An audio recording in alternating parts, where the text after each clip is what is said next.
Hey everybody, welcome back to Let's Eat with Russ. I'm going to show you a simple way to make use of the leftover Easter eggs after the kids hunted them this morning.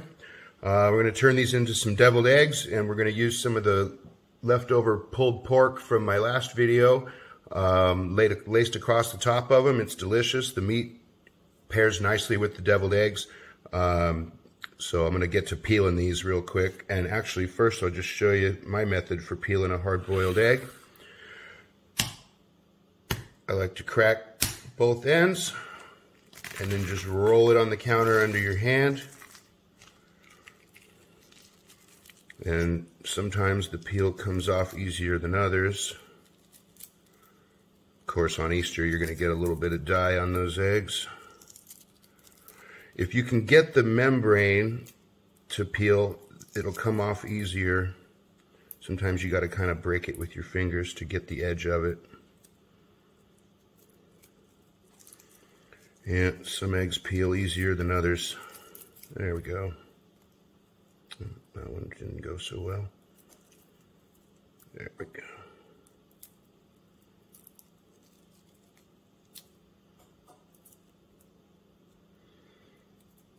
So I'm going to peel the rest of these off camera for the sake of time, and I'll be back to show the deviled egg process. Alright, I'm going to show you how to make these deviled eggs, or at least the way I make them. So we're just going to slice these guys lengthwise and pop the yolks into the bowl.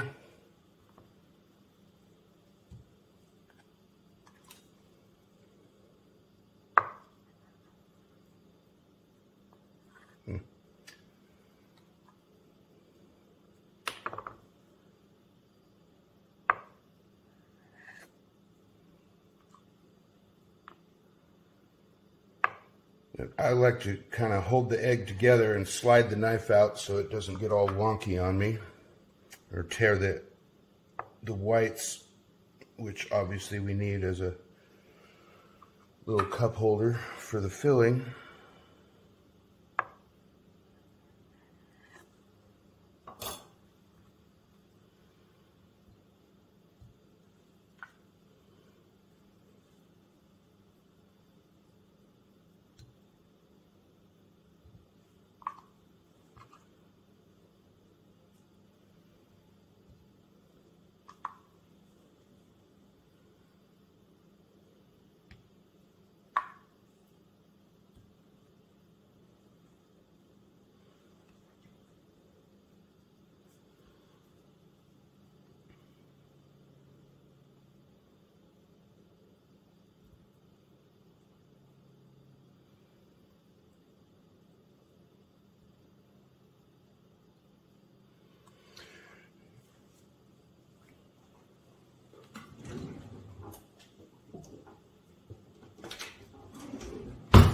And I got my ingredients already measured out here. So for 6 eggs, whole eggs, which will obviously make a dozen deviled eggs, just use about a 1/4 cup of mayo.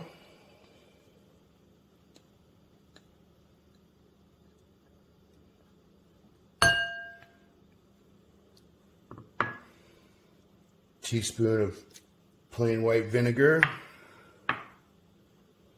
And about a tablespoon of yellow mustard.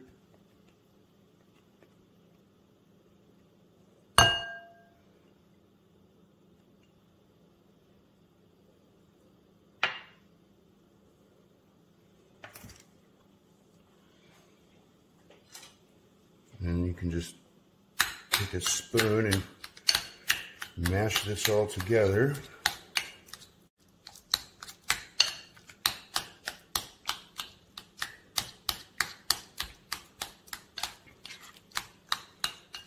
Actually, a fork might work better for this, but I already have a spoon in hand, so I'll just make do. Or maybe not. I think a fork might work better.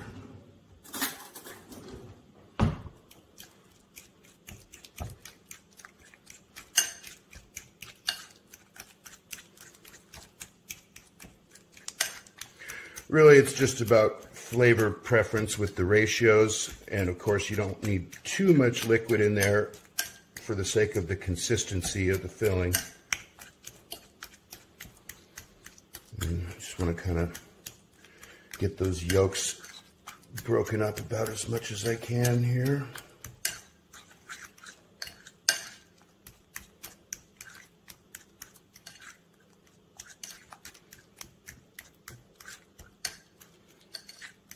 And I call that good enough. And of course, I'm not doing this with gloves, but hands are washed and clean. You can use gloves if you prefer.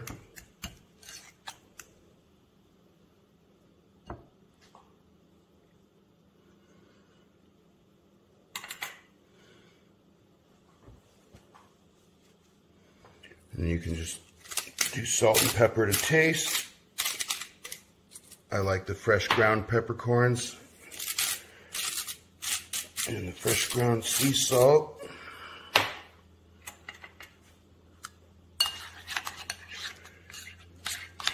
Give that a quick little mix. Get these out of the way.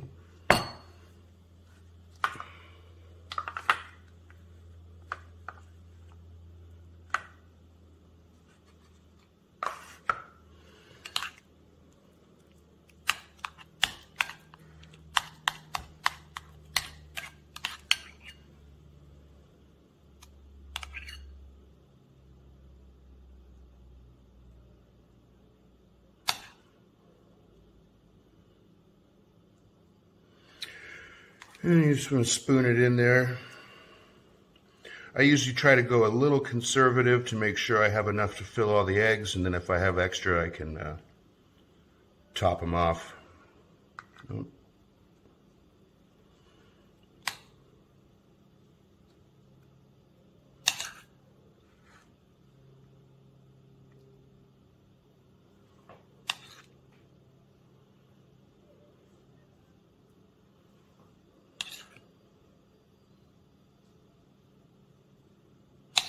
And if you want them to look fancy for presentation purposes, you could put this into like a pastry or frosting bag with a, some sort of a tip on it, so you can make it look all fancy like the ones you might buy at the grocery store or whatever.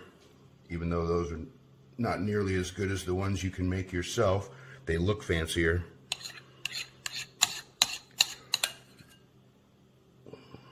But if I have to choose flavor over appearance, obviously I'm going with flavor.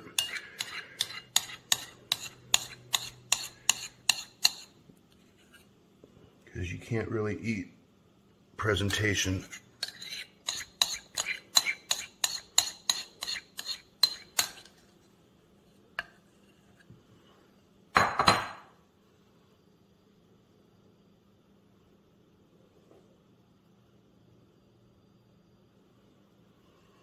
Try to use it all up. Use all parts of the buffalo, so to speak. So then, of course, for a little bit of a garnish, just dust them with a little paprika.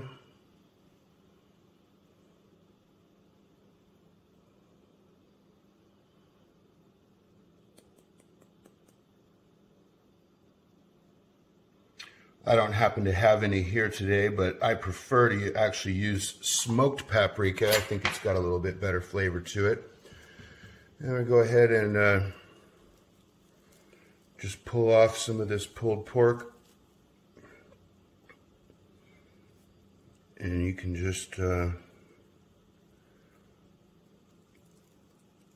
little bit long, but just lay a couple of little shredded strips of the pork across them.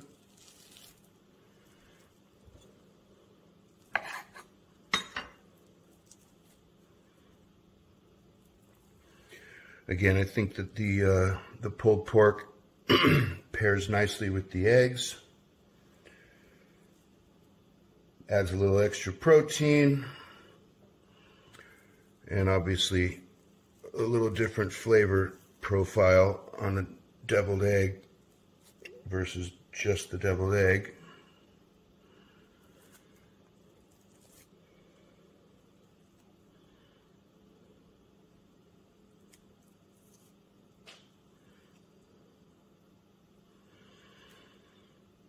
And there you have it. Pulled pork deviled eggs. Using up the leftover Easter eggs after the Easter hunt. So, happy Easter Sunday, everybody. Hope you enjoy. Please hit the like and subscribe button if you enjoyed this video. Thank you.